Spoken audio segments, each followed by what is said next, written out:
Hay nako, yes, friend. Kung makaangkin ka naman, akala mo naman maaalagaan mo rin ng tama.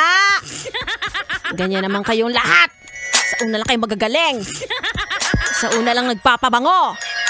Pagkatagalan, ang aasim nyo na. Mga yes, friend, ako'y nagbabalik DJ Gan. Tumada kasama niyo, friend, dito sa 101.1 Yes FM. Para kay Kuyang Abangers na nag-aantay na lang na maghiwalay ang crush niya at ang jowa ng crush niya. Kamusta naman tayo dyan sa waiting shed? Mainit din ba dyan? May mga kasabayan ka bang nag-aantay rin? Aba! Ganda naman ang crush mo, huy! Kamusta naman ang pag-aantay mo sa taong walang kasiguraduhan? Ay. Well, isa lang masasabi ko. Ikaw naman yan. Ikaw naman ang magsasayang ng oras, panahon na sana inilaan mo na lang sa paghahanap ng iba, di ba?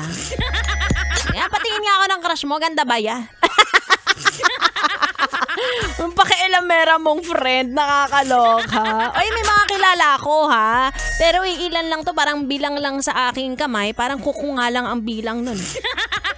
Na nag-abang talaga, pero nagtagumpay. Itago na lang natin sa pangalang. Oy, may mga ganon. Yung minamahal nila yung tao from afar. Ganyan. Kasi nga naman, hindi pwede at may jowa, diba? Pero nananalangin na maghihiwalay din kayo. At saka para sa mga yan, risk taker. Kung hindi ka ready masaktan, hindi ka ready mag-antay, 'di ba? Hindi ka handa sa mga pagsubok na ibibigay sa'yo. Sa pag-aantay lang yan, ha?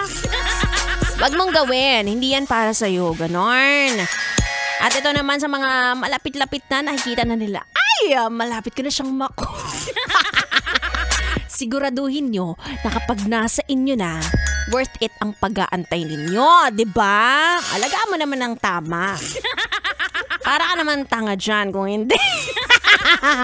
Di ba? Nag-antay ka ng years, ganyan. Kasi sa kakilala ko, taon talaga. At tinaga talaga nila sa bato na aantayin kita at ikaw ang papakasalan ko. Itago na lang natin sa pangalang. Chika ko sa inyo mamaya sa aking pagbabalik. At isama na natin ito si B-Boy Bibo sa aking pagbabalik kasi maganda may kachismisan pag ganito ang topic. Alam mo yan, 'di ba? Anyway, kami ay live sa aming Facebook page later. Yes FM Manila, search mo lang yan para mas mahaba-haba ang ating chikahan. Okay, tuloy-tuloy muna natin ang ating dugtugan. Para sa mga in love at hindi alam ang gagawin, eto na, pare ko, by Eraserheads. Dito ka lang, dito lang sa 101.1 Yes FM. 101.1 Yes FM.